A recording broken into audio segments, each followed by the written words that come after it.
Thank you ever so much. What I'd like to do is three things. The first thing is probably just circumvent several things we already know about next generation, Generation Z, Generation Alpha, and changing attitudes to work. But the second thing is to think about why and what sort of different structures and ways of doing things we're going to require. And what are the real benefits? Obviously, in our context in universities, but I think universities are just an example of all of us. An awful lot of what I've heard this morning will be replicated in what I'm about to say in sort of start a few moments. I also want to just introduce, just to bring onto stage, two of my friends, Jessica and Mathilde, who are going to be key to this, in that they are entrepreneurs of the kind that I'm just about to outline. This is not a pitch. There are no slides. The point of it is it's a conversation, and that is very much by design. And I hope I will say things that will make you think and make you want to join in. So 5 minutes framing from me. Quick show of hands, please. How many of you were born between 1990 and 2010? Just raise your hand. Okay, so that's not a huge amount of the audience. Well, is there anyone in here who was born after 2010? Now, immediately you'll start by saying, that's ridiculous, they're too young. One of the questions is why aren't some of those people here?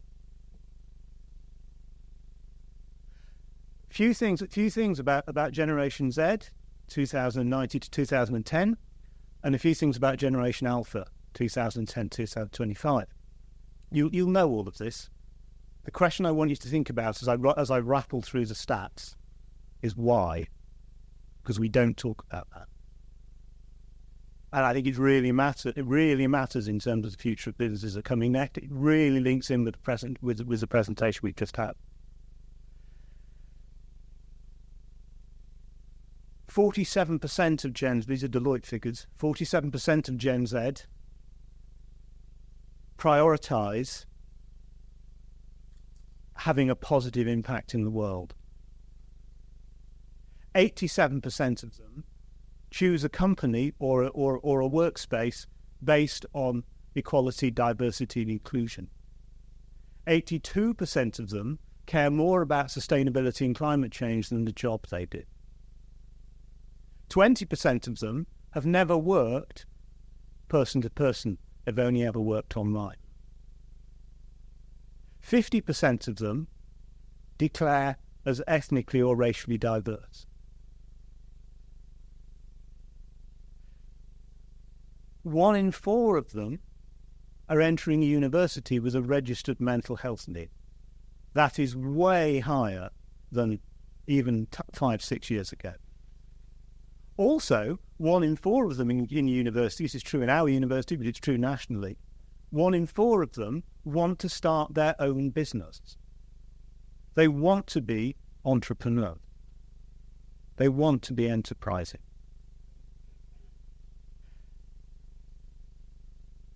We hear a lot about lack of resilience. We hear an awful lot about snowflake generation.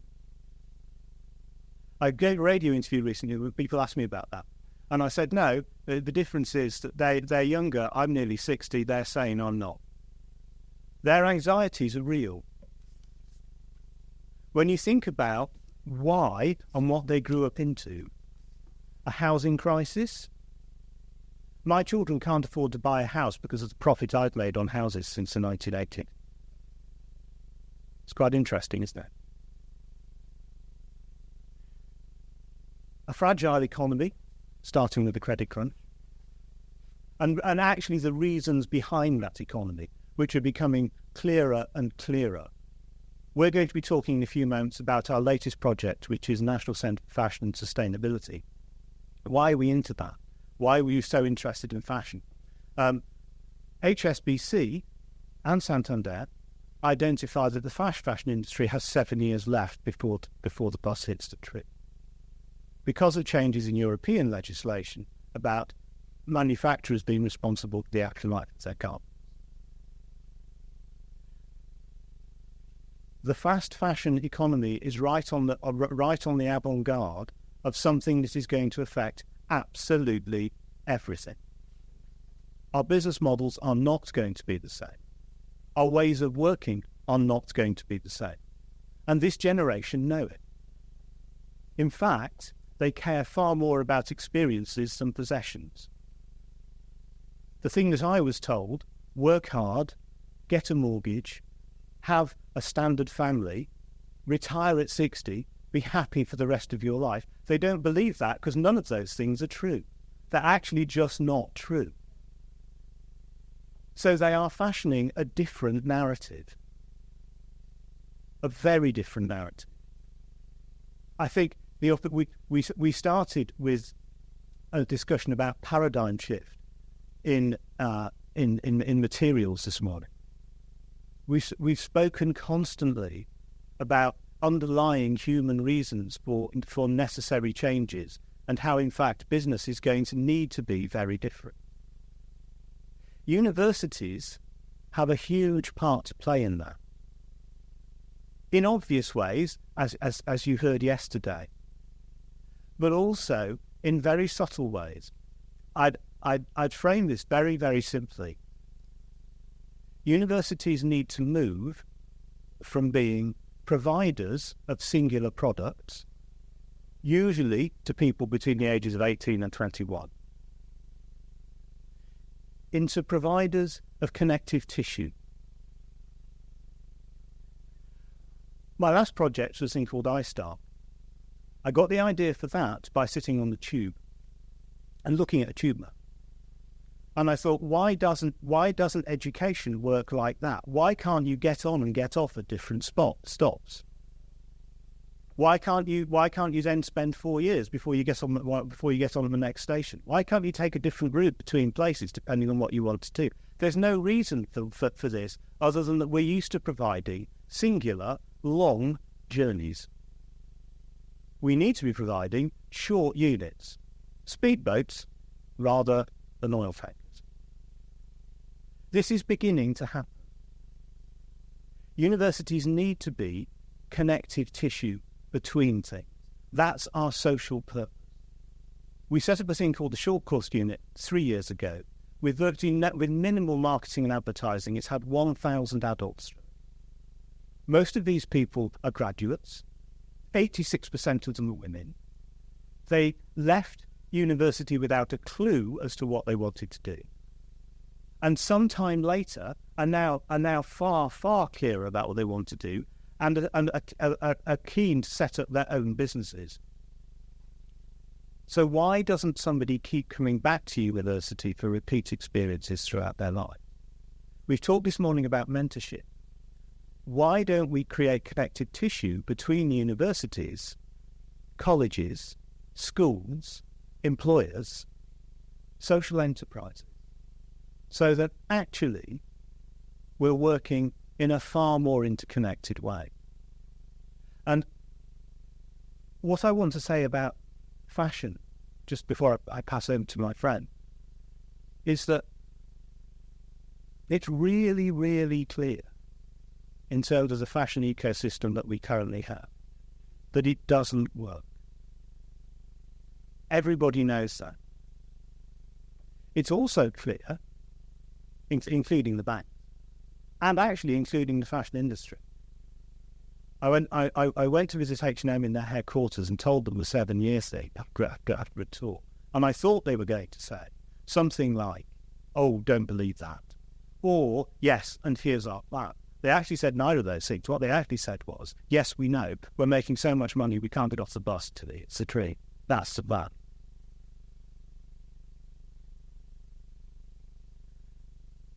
But it's only at the beginning of something which is going to affect everything.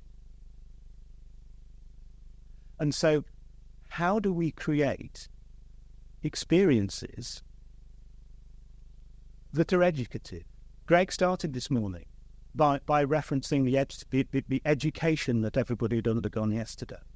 Well, by a connective tissue and ecosystem, I don't just mean a different sort of university experience. I actually mean, how do we do learning together? Someone graduating this year, the emphasis is that they are going to have between 5 and 7 different careers. They're going to need to keep relearning. So our whole system needs to be different. Learning needs to take place in situ, or rather, the learning that already takes place in situ needs to be thought about differently. And I think in many ways that's what's been so interesting about this morning. What I'm going to do is pass over to Jessica and Mathilde, who are going to talk about their experiences, because I thought that was really interesting. There's, why do you want to listen to me? It's not very interesting. Why not actually be listening to people who are young entrepreneurs? They work out of our unit called The Studio. This is our social and enterprise innovation space. They have really interesting stories to tell that I think are embodiments of what I've just started to outline. So, Jessica, over to you. Hey. I know we're before lunch, so we will try and make this fun. My name's Jessica Hannon.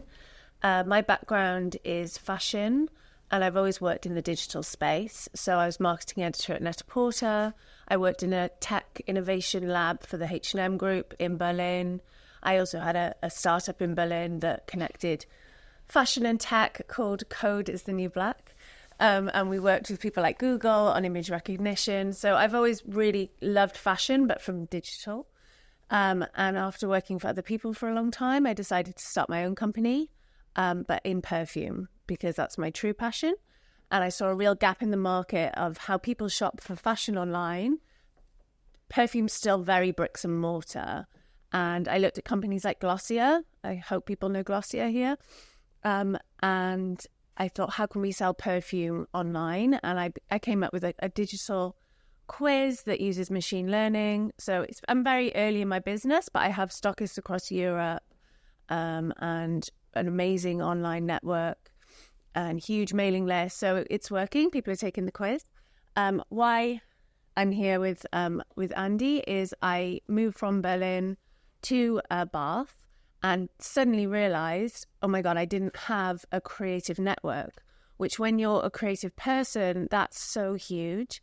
And I felt really lost. And I just really took it for granted that I could get a social media manager, a photographer, somebody to help me with box production. I didn't know anybody in the Southwest. So when I found the studio, it was a real lifeline. So it's an innovation hub, a part of Bath Spa University. In a very basic sense, we have an office. We can go to a locker, somewhere to make coffee. You're not having to sign up to a WeWork. And that's just really basic and great. But also they have creative producers and Caroline, who's the studio manager, and other residents like Mathilde, who are working in similar creative fields with tech, usually. So I had a network. And the studio have introduced me to so many incredible people in the council, in the university. I've gone for different funding grants, create growth programs through WECA, which is West of England Combined Authority. Is that right, Andy? So it's just been, I just can't believe it exists and I get to be a resident and go there. So yeah, that's why I'm here. Mathilde, maybe if you tell us about your experience as a resident. Sure. Hello, everyone. So my name is Mathilde, and so my background was in fashion and business. So the past 10 years, I've been working as a business consultant, so for non-profit organization, but also high network, so helping them with their own businesses as well. So not specifically in fashion, so it could be in art or something completely different than my field. And more recently, I started launching my own business, my pre-startup, which is called eWise, and it's a sustainable, modest performance wear for women in underrepresented communities. And we actually met, so Caroline saw that, there's so many people at the studio working in tech, in art, in music, and she connected us and just said, why don't you have a conversation, because you're coming from very different parts of the fashion industry. And we just had lunch one day, didn't we? And so we had this lovely conversation, because when I arrived at the studio, I had no clue of what I wanted to do with my brand. And I think Jessica was really, really helpful to help me gain that clarity and to know where I wanted to go in the future. Yeah, I think I worked with like modest fashion. Does everybody know what that means? Yeah. As a part of H&M, and I shared our strategy with Mathilde, and I think it was just really helpful. Yeah. It's just such a small thing, but you're not having that conversation if you're in WeWork, because nobody else is working in fashion in WeWork, or it's just not that platform to say, let's share, let's chat. So I guess we've both been residents since November. And we both go in quite a lot, don't we? And we've really used the resource.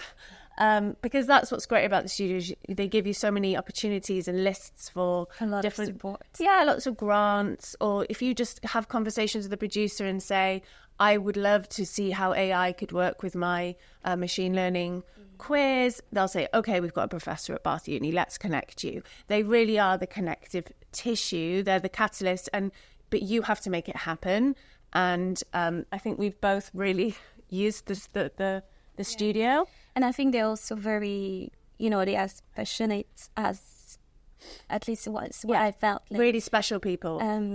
Passionate about our brand. Like, they really want us to succeed. And I think when you're a creative person as well, it can be quite lonely as an entrepreneur. Oh, yeah. So just having people who care about your work and are excited about it is really valuable. I mean, what was that great example you gave earlier, which I was, with my journalist hat on, because I used to also write for The Telegraph about fashion. And I was like, oh my God, that sounds amazing.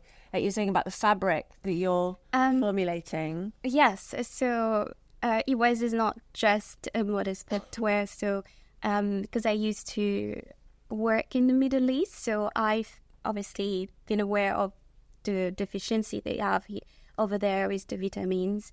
So the idea is... So because the sportswear is so covered? Absolutely. So they don't receive the vitamins that they need. Vitamin D from the sun, that was it, wasn't it? Yes.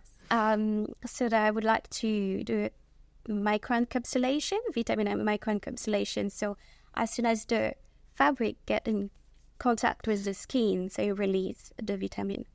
So I'm working with textile researchers in Bath Spa on this project at the moment. Which might sound super niche, but also not at all when you think about how many people in the world dress modestly and want to do sports and want to get vitamin D.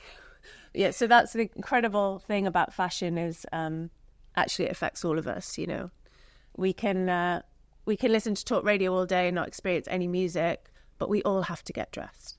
So fashion is a industry that touches everybody.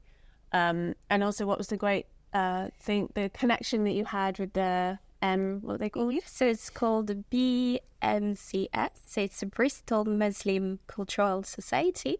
And so actually it was yesterday. They said, Mathilde, why don't you design a kit for a woman team? So yeah, so this is the amazing opportunity that we get through the studio.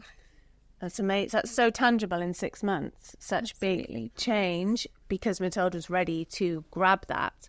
And I would say my big opportunity is actually with Bath Spa and the Fashion Museum and the Fashion Council in Bath.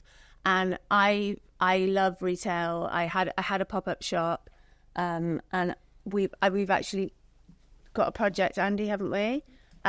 Which is launching in September. It's very new, where we envisaged, as an entrepreneur in the fashion and beauty space, my dream would be a retail place, because fashion is about retail at the end of the day, and a community space where people like me and Mathilde could come and actually sell our products and kind of have that a nursery program that takes you from where you might be a fashion student or a very early days entrepreneur to get you retail ready and get your stuff on the shop floor, which is such a leap.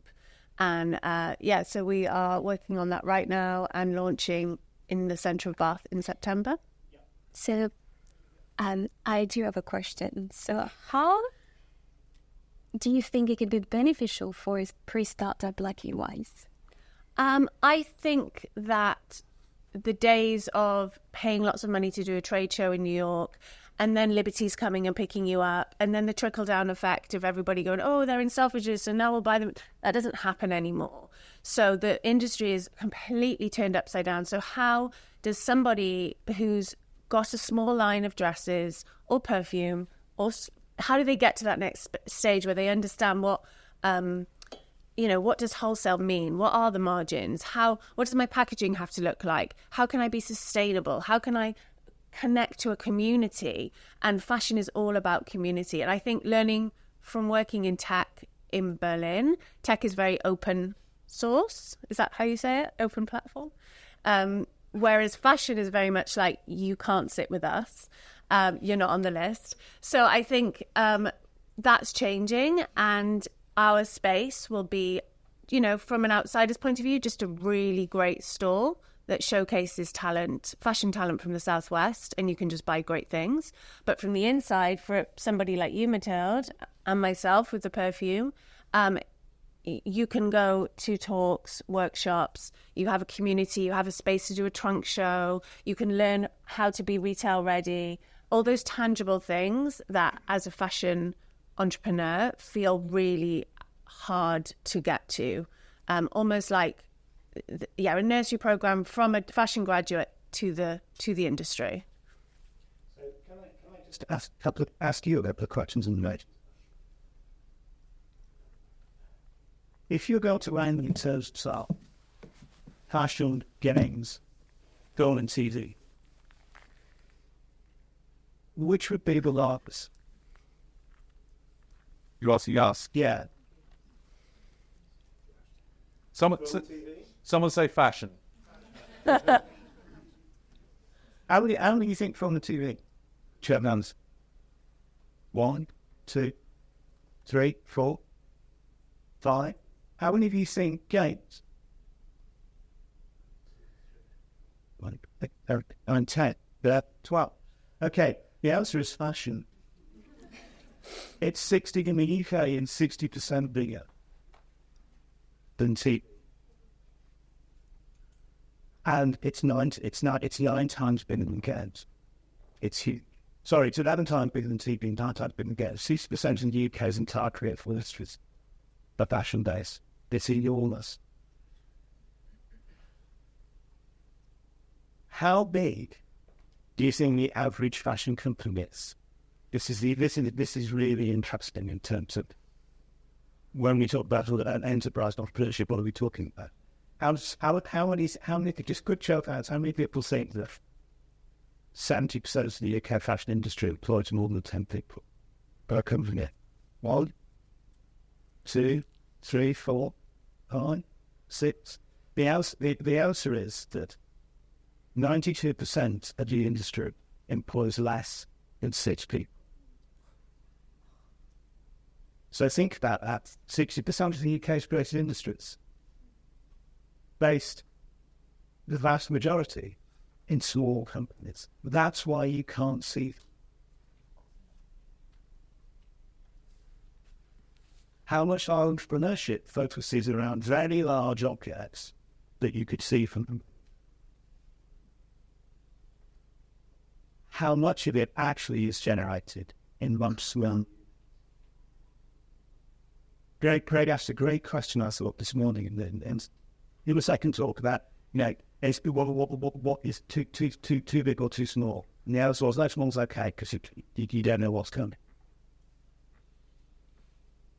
The point about the shop is 23 New Bond Street, next door to where that's next door to where the new fashion museum will be, in partnership with the fashion museum. providing it's just an example of that connective tissue. How do you provide a platform for those small activities? And saying they don't matter is clearly numerically wrong. How do we, and part of the whole issue of sustainability,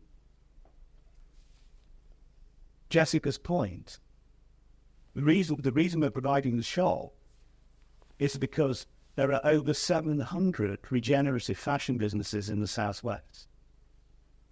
They make stuff, they can't afford a shop, but if you can provide them with a platform so they can sell their stuff 2 weeks a year, then you've got some, and you could have 70 products in your shop.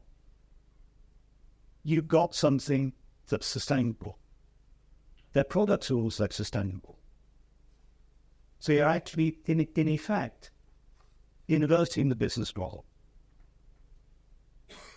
The university's role in that is it provides the kind of startup platform that just would not be possible otherwise. Does this make sense, or does it all seem big? Andy, I think it makes an awful lot of sense. I think what the picture painting you did about the next generation, the changing values, the changing views of life and work, the changing culture in which the rising generation is emerging. Jessica and Mathilde, your articulation specifically around fashion, but not solely, I think has been so valuable. And Andy, if it's okay, I'd like to thank you personally and the university, Bath University, amazing staunch supporters of EntreComp, and specifically a new initiative, which we're going to be talking about in just a sec, called EntreComp Go. For now, thank you, Jessica, Mathilde, and Andy Salmon. Thank you.